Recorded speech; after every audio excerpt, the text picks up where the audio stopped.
नमस्कार दोस्तों, एक बार फिर से आपका स्वागत है। आज हम रीट 2016 का लेवल 1 टू 5 का पेपर चाहेंगे। 30 क्वेश्चन इसमें रहेंगे। पहले लिखा हुआ है बहा आभास के आधार पर व्यक्तित्व का वर्णन कहाँ कहा जाता है। तो बहा आभास के आधार पर व्यक्तित्व का जो वर्णन है वो सतही दृष्टिकोण को कहा जाता है। नेक्स्ट है व्यक्तिगत भेद पाए जाते हैं। तो आपको बताना चाहिए कि व्यक्तिगत भेद किसी भी स्तर में पाए जा सकते हैं, चाहे वो बौद्धिक स्तर हो, मानसिक स्तर हो, इमोशनल हो, अभिव्यक्ति हो, गतिवाहिक हो, किसी भी स्तर से व्यक्तिगत भेद पाए जाते हैं सभी। नेक्स्ट है चिंतन प्रारंभ होने के लिए क्या आवश्यक है। चिंतन प्रारंभ होने के लिए आपको समस्या आनी चाहिए।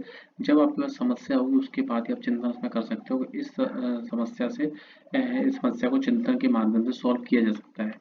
नेक्स्ट है बुद्धि लब्धि संप्रदाय विकसित किया था किसने। टर्मन ने किया था। बुद्धि लब्धि संप्रदाय जो था वो टर्मन ने किया था। नेक्स्ट है प्रगतिशील परिवारों में बच्चों में अपेक्षाकृत कौन सा प्रेरक अधिक प्रबल होता है। उपलब्धि जो अभिप्रेरक है अधिक प्रबल होता है। नेक्स्ट है निम्न में से कौन सा पिछड़ेपन का कारण नहीं है। तो आपको बताते हैं स्वस्थ वातावरण जो है वो पिछड़ेपन का कारण नहीं है। स्वस्थ वातावरण तो वो किस चीज से पिछड़ा रह सकता है, वो पिछड़ा होगा ही नहीं। सामान्य बुद्धि का अभाव, वो शारीरिक दोष या विशेष पिछड़ापन, ये सब पिछड़न के कारण है। नेक्स्ट है व्यक्तित्व का पहला प्रकारात्मक वर्गीकरण प्रस्तुत करता है हिप्पोक्रेट्स ने कहा है। व्यक्तित्व का पहला प्रकारात्मक वर्गीकरण प्रस्तुत किया किसने, हिप्पोक्रेट्स ने किया।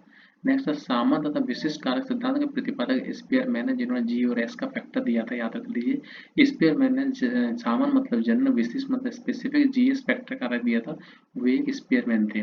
नेक्स्ट है तनाव को कम करने के अप्रत्यक्ष रंग कहलाते हैं रक्षात्मक यांत्रिकता।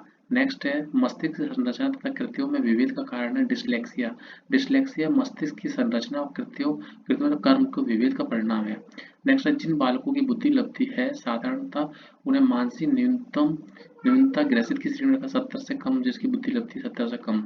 नेक्स्ट है आपका बच्चों में अमूर्तमान प्रत्ययों को ग्रहण करने की योग्यता होती है प्रतिभाशाली। प्रतिभाशाली बच्चों में अमूर्तमान प्रत्ययों को ग्रहण करने की योग्यता होती है।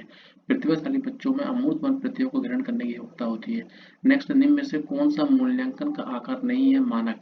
मानक मूल्यांकन का आकार नहीं है। नेक्स्ट निम्न में से कौन सी सामाजिक रूप से वंचित की समस्या नहीं है। रहने के लिए स्वस्थ परिवेश कोई समस्या नहीं है। नेक्स्ट शिक्षण प्रक्रिया में विद्यार्थी आश्रित होता है हमेशा। शिक्षण हमेशा सीखता रहता है। टीचर सीखता है तो वो आश्रित रहता है, बिना आचरण के वो कर नहीं पाएगा चीजों को। आरटी एक्ट 2009 के अनुसार शिक्षक हेतु प्रति सप्ताह कार्य घंटे कितने, 45 घंटे। नेक्स्ट एनसी 2005 बल देता है करके सीखने पर। नेक्स्ट निम्न में से कौन सा मूल्यांकन के त्रिकोण का भाग नहीं है। तो आपका शिक्षण अनुभव मूल्यांकन के त्रिकोण का भाग नहीं है। नेक्स्ट है क्रियात्मक अनुसंधान के महत्व के बारे में निम्न में से कौन सा कथन सही नहीं है। समस्याओं का हल अभ्यास में ले आया जाता है और उसका मूल्यांकन नहीं किया जाता। नेक्स्ट है वातावरण वही बाहरी शक्ति है जो हमें प्रभावित करते हैं। वो रोश ने कहा, रोश ने कहा वातावरण वही बाहरी शक्ति है जो हमें प्रभावित करते हैं। नेक्स्ट है तर्क जिज्ञासा तथा निरीक्षण शक्ति का विकास होता है 11 वर्ष की आयु तक। नेक्स्ट है शारीरिक विकास का क्षेत्र कैसा है। उपयुक्त सभी स्नायुमंडल, मांसपेशियों वृद्धि, एंडोक्राइन ग्लैंड्स। नेक्स्ट है आपका इस अवस्था में बालकों में नई खोज करने की और घूमने की प्रवृत्ति बहुत अधिक बढ़ जाती है। उसे उत्तर बाल्यावस्था बाल्यकाल कहा जाता है। नेक्स्ट है अधिगम अंतरण का थॉर्नडाइन सिद्धांत कहा जाता है अनुरूप तत्वों का सिद्धांत, अनुरूप तत्वों का सिद्धांत। नेक्स्ट है निम्न में से कौन सा वंशानुक्रम का नियम नहीं है। तो अभिप्रेरणा वंशानुक्रम का नियम नहीं है। नेक्स्ट है 8 और 9 वर्ष की अवस्था तक बालक की दृष्टि एवं श्रवण इंद्रियां पूर्ण विकसित हो चुकी होती हैं। नेक्स्ट है संकेत अधिगम के अंतर्गत सीखा जाता है पारंपरिक अनुकूलन। नेक्स्ट है निम्न में से कौन सा उदाहरण अर्जित प्रेरक का है। पुरस्कार अर्जित एक प्रेरक है।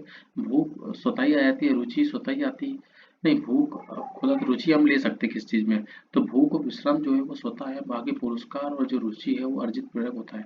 नेक्स्ट अभिप्रेरणा वर्णित होती है भावात्मक जागृति द्वारा। चिंतन मानसिक क्रियाओं का ज्ञानात्मक पहलू है। ये 30 क्वेश्चन दोस्तों देख लीजिए।